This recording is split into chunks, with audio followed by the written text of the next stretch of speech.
it is getting quite heated, complicated, and overall messy in Survivor 44. Episode 2 was a little bit predictable in my opinion, but episode 3 showcased some questionable yet entertaining gameplay. This should be an interesting one, y'all. Let's get into it. So, as per usual, this episode opens up with the Purple Tribe coming back to camp after their last tribal council. Carson, especially, is on this bubbly high after successfully completing his first blindside. My first vote at tribal was so terrifying, but like so exciting too.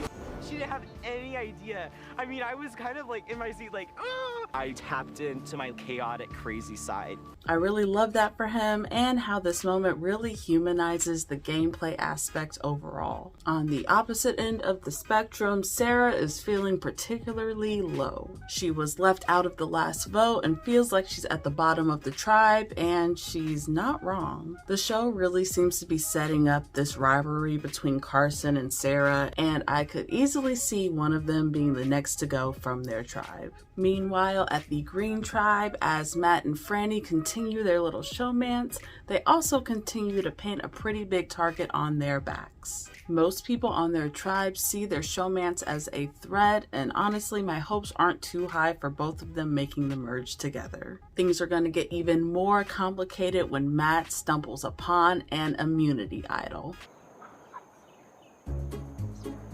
This is the key that everyone has been looking for. This is the key that has been taunting us the entire time. Congratulations, you have found a hidden immunity idol. Yes, let's go. Mwah. This is power. Little does he know though, this idol is actually a fake one and a trap laid out perfectly by Danny. I took the key, I wrapped it in a nice green bow. I think it looks pretty good. I've now re-hid the key that I found. Hopefully the opposition takes the bait. Yeah, it's pretty cringe watching Matt celebrate, but it's also pretty good television. When this fake idol gets played, Tribal is going to be an absolute train wreck, and I am so ready for it. See, production knew exactly what they were doing when they put this new twist in the game. I personally like the new twist, but of course I'm interested to know what you all think as well. Meanwhile, over at the Orange Tribe, we're gonna see a similar situation play out when Jaime stumbles upon an immunity idol herself. Of course, she is super excited, but little does she know that this immunity idol is also a fake. This evil little trap was set out by none other than her supposed ally, Matthew. I couldn't have written this better. It's perfect. This is perfect. Jaime thinks that she has the hidden immunity idol, but the real truth is that I have it. Now, I have to give props to Matthew here because he did his fake idol a little bit differently. After finding a real immunity idol, Matthew decided to fashion this fake one from scratch. It has nothing to do with the birdcage advantage or production. This was all Matthew's own doing. He's just going big game hunting. That gave me the opportunity to make a fake hidden immunity idol. It didn't have to be grandiose, it didn't have to be crazy, it just had to be somewhat believable. Honestly, the juxtaposition of this whole relationship is just golden. Jaime is all bubbly and feeling super buddy-buddy with Matthew. Meanwhile, Matthew is over there ready to throw Jaime's ass under the bus at any moment's notice. I'm in a power position now. I gave Jaime a fake idol, and I did that to gain trust.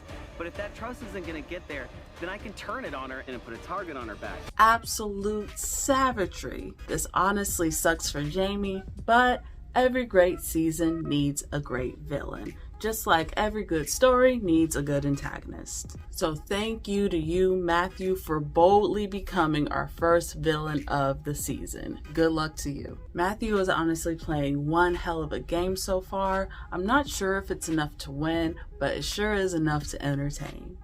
So with all of this drama buzzing around, it is now time for the next immunity challenge. The challenge itself isn't really anything to write home about. I mean, there's swimming, there's puzzles, you know the vibes. The interesting thing to point out here is when Jeff calls out Claire for sitting out every challenge so far. So Claire, just to mark this down, you have yet to compete in an immunity challenge this season. Yeah. And you're all right with that?